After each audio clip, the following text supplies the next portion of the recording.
Here is Jim Mars. Jim, welcome to the program. Well, good evening. It's certainly nice to be with you. How in the world did you get started in the whole UFO field? It's like you came out of nowhere. Well, actually, in fact, I wanted to correct something you said earlier that, I've spent the past 2 years working on my new book, Alien Agenda, but I've been interested in keeping up with the UFO phenomenon since the 50s. Since I was a kid. The thing that actually prompted me to, well, two things prompted me to write this book. One was with the success of my last book, Crossfire, which had to do with the Kennedy assassination and subsequent government cover-up. I asked people all over the place, I said, well, what do you think's the next big, deep, dark, secret government cover-up? And, you know, it was almost unanimous, Art. They said, UFOs. Oh, yeah. So I said, well, you know, I've been dealing with that for years, but I didn't feel like I had any right to write about it because I was like everybody else. I'd read all this material, and there's something going on, but, you know, how do you get a handle on it? How do you figure out what is the alien agenda? You know, okay, they're here. What do they want? You know? Exactly. And the thing that prompted me and that I felt like I was getting some valid insight in was the government studied and utilized remote viewing. I interviewed about a dozen of the government-trained remote viewers, and each and every single one of them had direct contact, direct knowledge of the UFOs. That's correct. And I said, wow. And so as with anything else, you have to be careful with this. You can't just, you know, leap out on a limb and say, oh, it's this and that. But by synthesizing and coordinating some of the information that's coming in from the remote viewers, and now, by the way, there's plenty of civilian remote viewers out there. In fact, for my book, Alien Agenda, as far as I know, I commissioned the very first formal remote viewing study of UFOs. And it was very interesting because 7 remote viewers who had prior testing and had a known track record were employed in this study, and none of them knew what the subject was. They simply got a coordinate number. I think you're familiar with that. I certainly am. But here's what's interesting. Out of the 7 remote viewers, 5 immediately knew that they were looking at UFOs. But, you know, doesn't that, Jim, then say something about the nature of the aliens? That the remote viewers have encountered these beings again and again and again, even dating back to the military program, where the military didn't want them to encounter this kind of thing. They were encountering it, according to Ed Dames and others. They were encountering beings they just simply could not explain. In fact, some of them got so disturbed they got blown out of the program because of it. That's right. And some of their superiors said, I don't want to hear about this. You know? Yeah. It was very disturbing to them, too. And again, now we're bumping up against the mindset situation. And it's not in the book, Art, but I heard a great story just a week or two ago that, to me, defines mindset. It seems that back in the 50s, a plane load of Army officers were flying along, and they encountered a huge, glowing orange, cylindrical UFO, which circled around their plane, flew alongside for a while, and finally shot straight up and went out of sight. And after they landed, one of these Army officers, who happened to be a psychiatrist, was asked, did you see the UFO? And his reply was, yes, but I turned my head because I don't believe in those things. Now, that's mindset. We have seen 2, Jim, and she does not want to see those things. She doesn't like to talk about them, and because of the nature of the material that I deal with, in the last 3 years, 4 years, we've seen 2.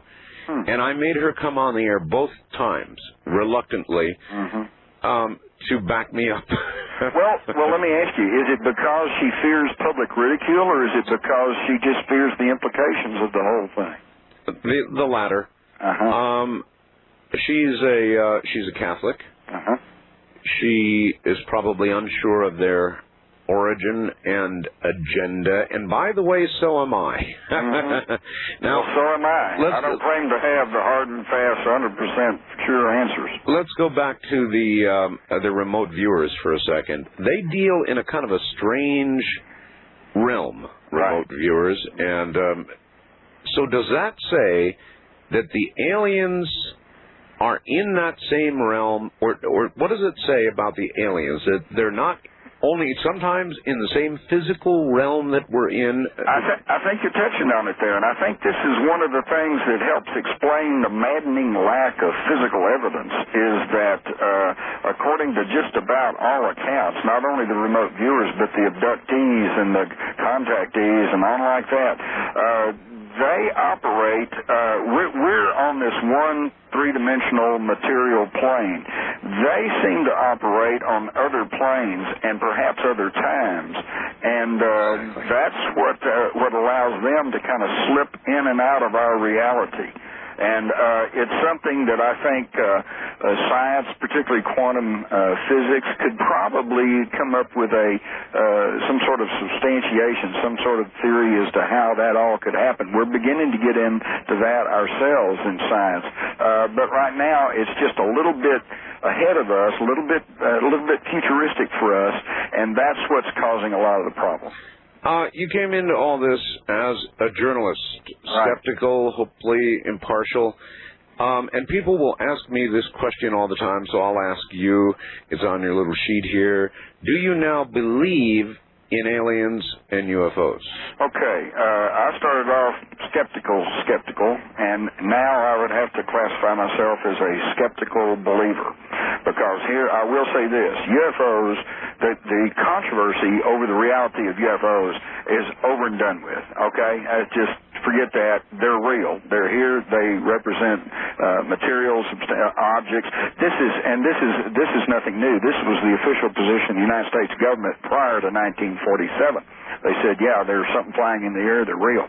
So, and the thing that proves this, because for a long time, I too paid very serious attention to the idea that perhaps sightings and even abductions were the result of some sort of a mass psychosis, some sort of a hallucination, produced by God knows what, But the thing that lays that to rest is the advent of the camcorder. Today, everybody and their dog has a camcorder, and there's not a week goes by that somebody doesn't get some pretty decent tape of a UFO. So that's a fact. So you can't take pictures of an hallucination or a psychosis, so, forget that. They're real.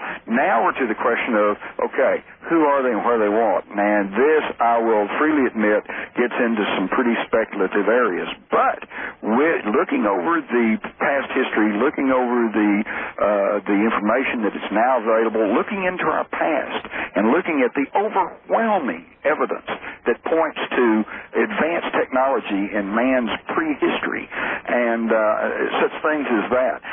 And then, of course, with the remote viewers, I think we can begin to get somewhat of a general picture of the alien agenda. Do you think that ultimate proof of the existence of aliens will come from some sort of physical evidence or some sort of metaphysical evidence? I think it's going to come from something pretty physical. It may be already underway. I do not think it's going to come from the government. You're not going to have them voluntarily acknowledging what they know, because that would be endangering their power and control. But what you're going to have is going to be coming from the UFOs themselves. And they are going to, at some point, have such an event seen by so many people, recorded by so many people, that it will be beyond discussion and beyond controversy. Undeniable, huh? I've seen two of these damn things. There is no question about it. They're here. They are something. But people will ask me, do you believe in UFOs? Do I believe we are being visited? And I say, no. I'm not.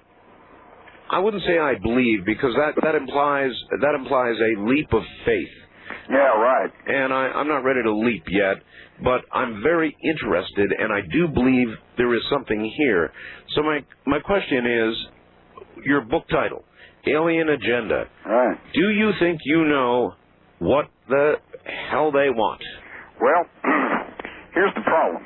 We're going through a process. Back in the 50s, polls showed that virtually nobody believed there was any life outside the Earth. Right. Then as we got into the 60s, it was more and more people began to think, well, I think it may be there. And then the question became, do they come from Mars or do they come from Venus?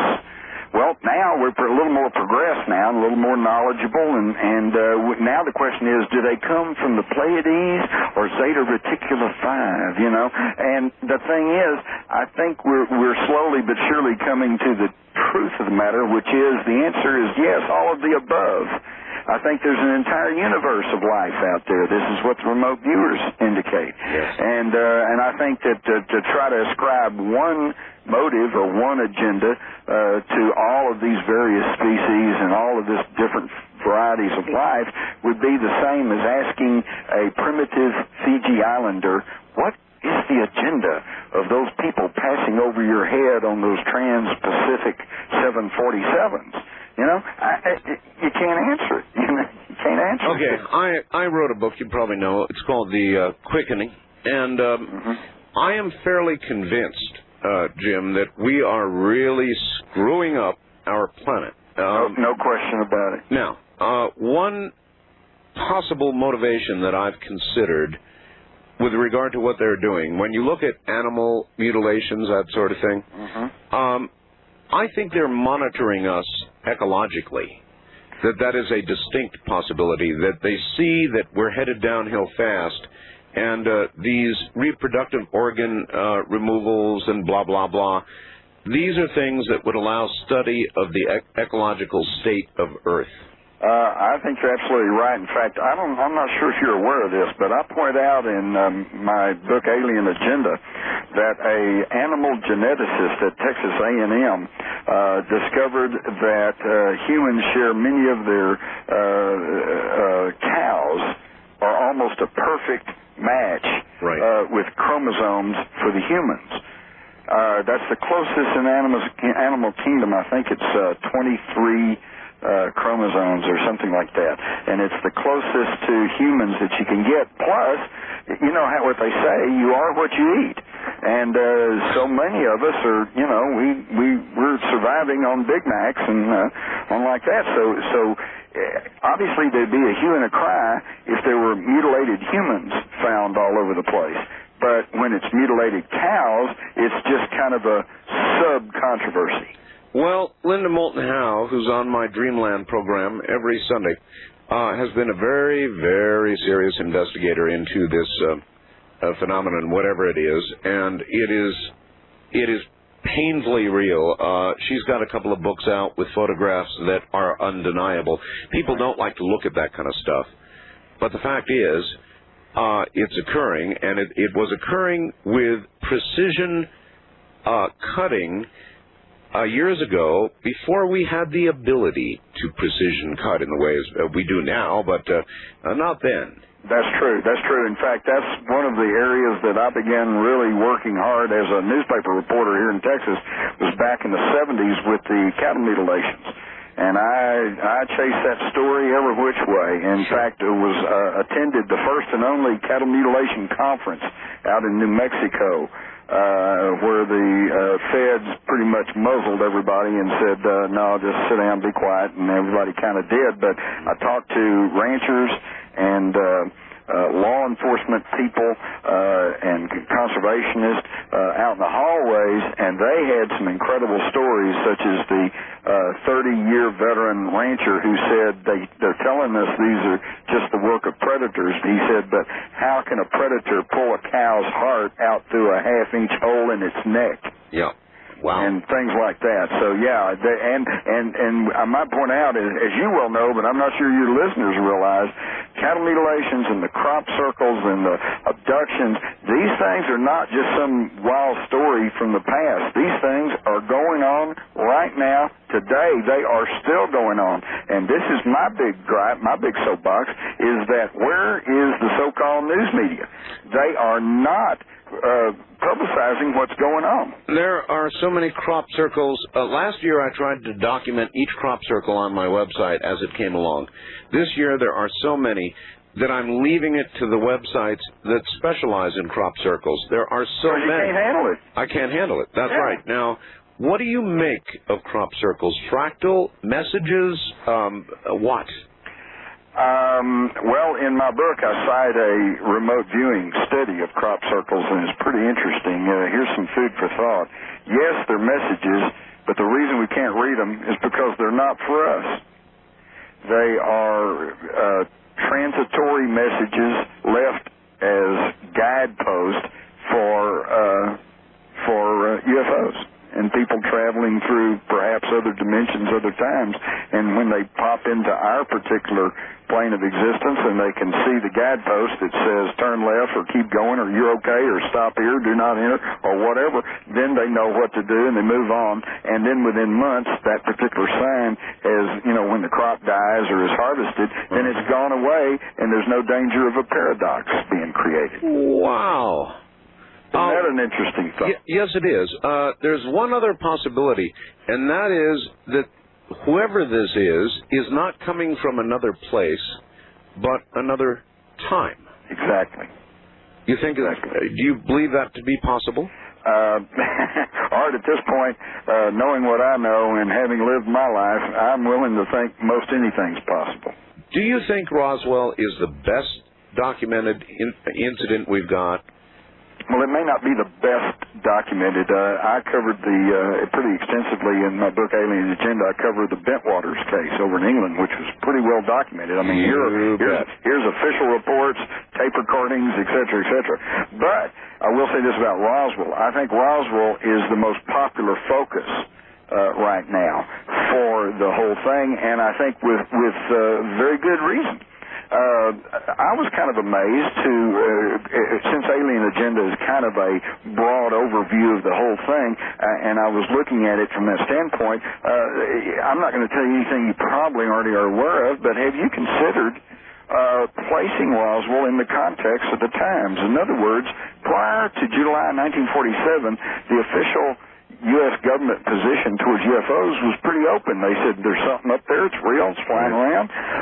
We're not sure what it is. We think it may be secret Soviet weapons, but if it's not, it's possible that it's a craft from another world. And then in July 1947, all of a sudden we have the incident at Roswell, and within 2 months, in September of 1947, President Truman creates our modern national security state. Yes, sir. They create the CIA, they create the National Security Council, and what this does is take anything that they consider national security, and obviously UFOs would be that, and it sweeps it around, puts it under the rug, puts it under a curtain of secrecy, and by doing this, they bypassed Congress, the public, the media, and the whole government position towards UFOs then changed to one of ridicule and dismissal. All right, well then that would imply that something real did occur. Something happened at Roswell, you bet. Moreover, at that moment, the government decided, we've got something, we're going to have to examine it, the lid of secrecy comes down, the cloak of secrecy, and it's really been there ever since. You've got it, that's it. And it had to be, listen, let me give you a quick little story that I discovered while researching for my book, Alien Agenda. Back during World War II, the Japanese experimented with what they call fuego balloons, which were balloon clusters carrying incendiary bombs, and they sent them aloft and got them in the upper air currents over the Pacific, and they drifted over, and their plan was to hopefully that these things would come down and maybe start big forest fires in the northwest or something. Sure. One of them actually made it all the way into the Midwest. I think it landed in Kansas or Missouri or somewhere. But the point of the story is that a female reporter at that time found out about this story, thought, what a hell of a story, and it was, and was getting ready to publish something about it when the FBI went to her and asked her, said, look, this is wartime. If you publish this story, the Japanese will know where these balloons are landing. They'll have an idea of what's happening. You'll be giving aid and comfort to our enemy. Please don't write this story. And, of course, as any of us would have done, she didn't print the story. She waited until after the war to run her story. Now, that's the way that secrecy should be done in a free and open and democratic society. But at Roswell, we have the specter of government agents, military people, threatening children and teenagers with their lives. told one woman who was a teenage girl at the time that if she ever talked about what she had heard and saw and knew about what happened at Roswell, that they would find her bones bleaching in the desert. Yep. Now, what happened at Roswell that made our government people so fearful that they had to threaten children? There were a lot of people killed over spying with regard to nuclear technology. True. So, if we received a big load of alien technology that we began to go to work on at Roswell, it would have been as big potentially as that, because of course our military, particularly then, would have considered it as possible weapons development. Absolutely, and you just hit on the key factor that I point out in my book, Alien Agenda. The swiftest, most direct answer to people who say, why all the secrecy, is simply this. All the documentation shows clearly that the one group most closely in authority over the UFO issue is the U.S. military. And in the military mind, the UFOs represent advanced technology. And in that same military mind, any advanced technology represents potential weaponry. So it's got to be secret. It's got to be kept close to the chest, and they've got to have total control over it. But I think that's another factor, Art, is that I don't think they've ever had total control over this issue, and that's what makes them so fearful, and that's why they've had to have such dreadful secrecy over all this. Well, one thing you said earlier that intrigued me is you think that they are going to suddenly make themselves known.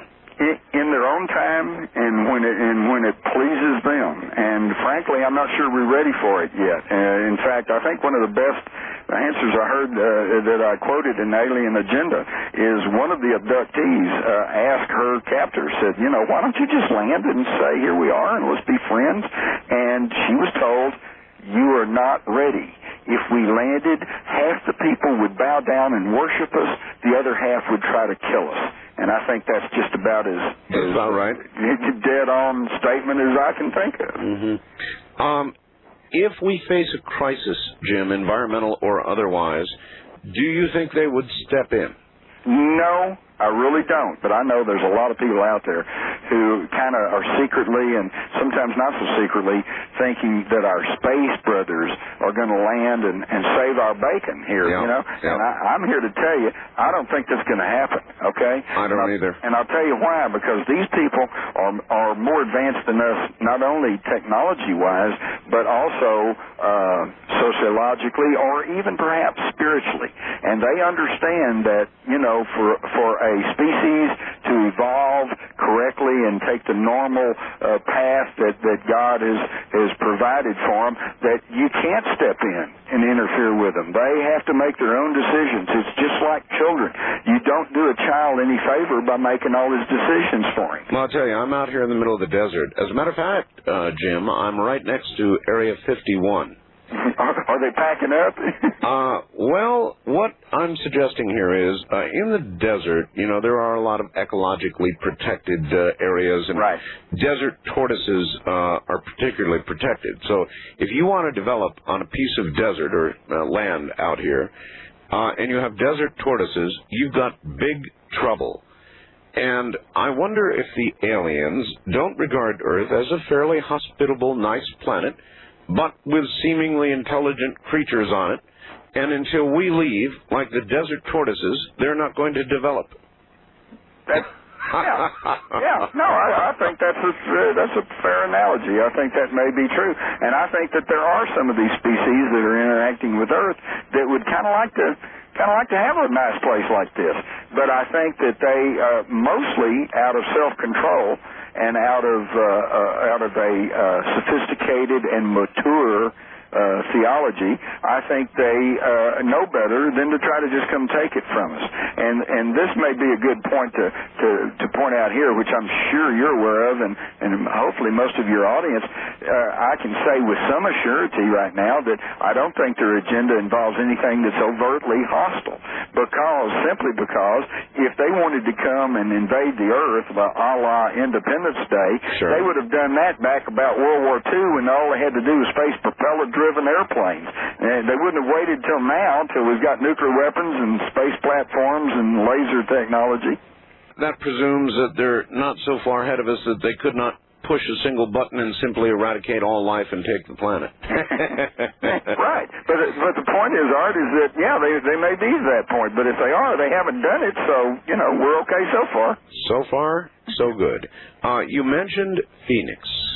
Now, in Mexico, the UFO sightings are so common that the Mexican people kind of go, another UFO. I know it sounds crazy, but lean Brit elders who I've interviewed have gone down to Mexico again and again and again. Right. Say it again and again and again, and they've got video coming out their ears of these things. Right. That's right. And the big difference is down in Mexico, the TV networks actually put the video on the air, and they tell everybody this is what's going on. Right. They take it now, seriously. what's going on here? And I address this in Alien Agenda because, you know, the old stereotype was that the saucer lands and the little guy gets out, and what does he say?